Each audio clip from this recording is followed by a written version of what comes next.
আল্লাহ প্রথম নম্বর শর্ত দিয়েছেন ইমানদার হতে হবে।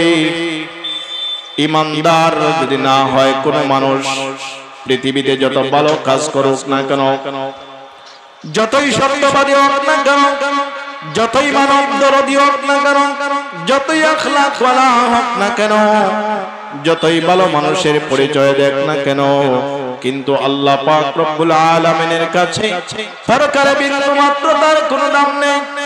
দুই নম্বর শর্ত আল্লাহ পাক রব্বুল আলামিন দিয়েছেন, নেক আমল করতে হবে। ইমানদার থাকার পরে, ঈমান যদি নিয়ে থাকার পরে যদি নেক আমল যদি করতে পারে, এই দুইটা শর্ত যদি পূরণ করতে পারে, আল্লাহ পাক রব্বুল আলামিন ঘোষণা দিয়েছেন, এই পৃথিবীর মানুষ তোমাদেরকে আমি আল্লাহ তাআলা এই দুইটা শর্ত যদি তোমরা নারী হও অথবা পুরুষ হও, আর এই দুইটা শর্ত যদি পালন করতে পারো, তাহলে আমি আল্লাহ পাক রব্বুল আলামিন তোমাদেরকে দুইটা পুরস্কার দান করব। জোরে বলুন না সুবহানাল্লাহ। আল্লাহ পাক রব্বুল আলামিন দুইটা পুরস্কার দান করবেন। দুইটা পুরস্কারের মধ্যে একটা আল্লাহ পাক রব্বুল আলামিন পৃথিবীর জমিনে আল্লাহ তাআলা দান করবেন, আরেকটা হলো আল্লাহ পাক রব্বুল আলামিন আখিরাতে আল্লাহ তাআলা দ্বিতীয় পুরস্কার দান করবেন। যদি আল্লাহ পাক রব্বুল আলামিন এই দুইটা পুরস্কারের মধ্যে প্রথম নম্বর পুরস্কার আল্লাহ তাআলা পৃথিবীতে আল্লাহ তাআলা দান করবেন, যারা ঈমান আনার পরে নেক আমল করবে। আল্লাহ বলেন, বান্দারা তোমরা আমার শর্ত যেহেতু পালন করেছো, পৃথিবীতে তোমাদেরকে আমি আল্লাহ পাক রব্বুল আলামিন যে পুরস্কার দান করব, সেই পুরস্কার হলো হায়াতান তাইয়্যিবা, তোমাদেরকে আনন্দময় জীবন দান করব। জোরে বলুন সুবহানাল্লাহ। আল্লাহ পাক রব্বুল আলামিন আনন্দময় জীবন বলতে কি বোঝানো হয়েছে, মুফাসসিরিন কিরাম তাফসীরের কিতাবের মধ্যে উল্লেখ করেছেন, রুজি রোজগারের জন্য আমরা দেশ থেকে দেশান্তর হই। যে কোনো মানুষ বলেন রিজিকের জন্য মানুষ পেরেশান। মানুষ, কত মানুষ বলে বাবারে যাও, চলে যাও, বিদেশে চলে যাও, সৌদি আরবে চলে যাও, ইংল্যান্ডে চলে যাও, আমেরিকায় চলে যাও, সুইজারল্যান্ডে চলে যাও, কানাডায় চলে যাও।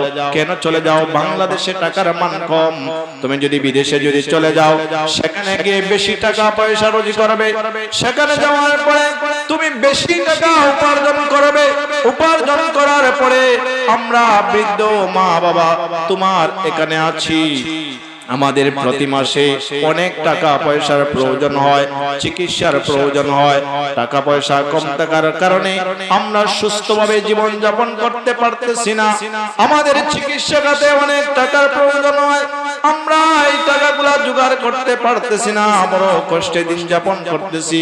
ও আমার সন্তান, কোনো মতো এক কেয়াদার জমি বিক্রি করে হলো, দাঁড় করে হলেও তুমি বিদেশে চলে যাও, সেখানে বেশি টাকা কামাইবে।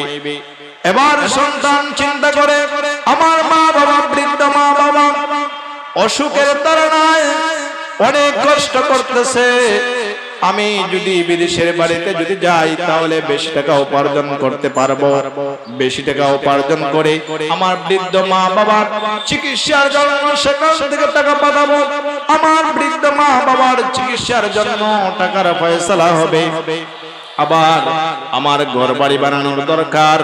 আমার স্ত্রী বর্গ বলেন, যারা বলেন আমার স্ত্রী সন্তান সবাইকে উন্নত জীবন যাপন করানোর জন্য, সবার মুখে হাসি ফোটানোর জন্য কোন সন্তান বিদেশে চলে যায়, কারো বাবা চলে যায়, বাবা তার সন্তানের দিকে লক্ষ্য করে বলতেছে, আমার সন্তানটা পৃথিবীর বুকে মানুষ করব, ডক্টর বানাবো, ইঞ্জিনিয়ার বানাবো, প্রফেসর বানাবো।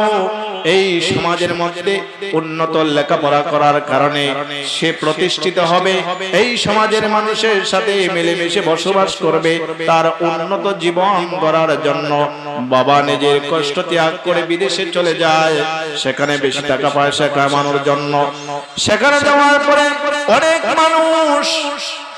মানুষ বিদেশে যাওয়ার পরে মা বাবার স্বপ্ন পূরণ করার আগে, সন্তানের স্বপ্ন পূরণ করার আগে স্ত্রীর চাহিদা মেটানোর আগে অনেক মানুষ এমন হয় সেই মানুষটা প্রত্যেকের কল্পনা জল্পনা পূরণ করার আগে সেই মানুষটা নিজেই লাশ হয়ে বাড়িতে ফিরে আসে।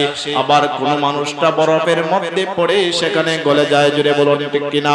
বাড়িতে যায় কিসের জন্য যায়? বেশি টাকা পয়সা কামাবে, অর্জন করবে, সেখানে রিজিকের জন্য তারা সেখানে চলে যায়।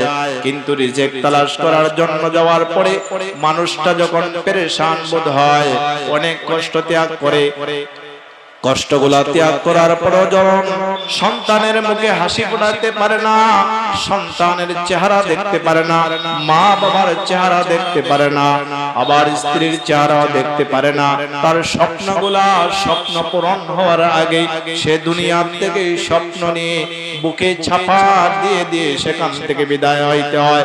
কারণ হলো মালাকুল মউত কখন আসে জানে না। মালাকুল মউত যখন আসে সেই মালাকুল মউত তার জানটা কবজ করে নেই, স্বপ্নদার স্বপ্নই থেকে যায়।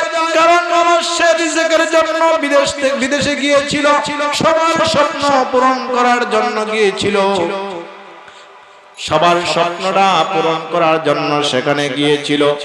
একমাত্র উদ্দেশ্যই হলো রিজিকের জন্য সেখানে সে গিয়েছিল। আল্লাহ পাক রব্বুল আলামিন বলেন, বান্দারে তুই রিজিক তালাশ করার জন্য তোর দেশ ছেড়ে তোর মাতৃভূমি ছেড়ে অন্য জায়গায় চলে যাও। তুমি পেরেশান বোধ হও, তুমি পেরেশানি করো, আমি আল্লাহ তাআলা তোমার রিজিকের অভাবটাকে মিটাইয়া দেব। জুড়ে বলুন সুবহানাল্লাহ। প্রথম নম্বরে পুরস্কার যে আল্লাহ পাক রব্বুল আলামিন দান করবেন হায়াতান তাইয়্যিবা, আনন্দময় জীবন দান করবেন। আনন্দময় জীবন বলতে মুফাসসিরে কেরাম তাফসীরের কিতাবে বর্ণনা লিখেন, আনন্দময় জীবন বলতে আল্লাহ পাক রব্বুল আলামিন তাকে রিজিকের অভাব দূর করে দিবেন। জুড়ে বলুন সুবহানাল্লাহ।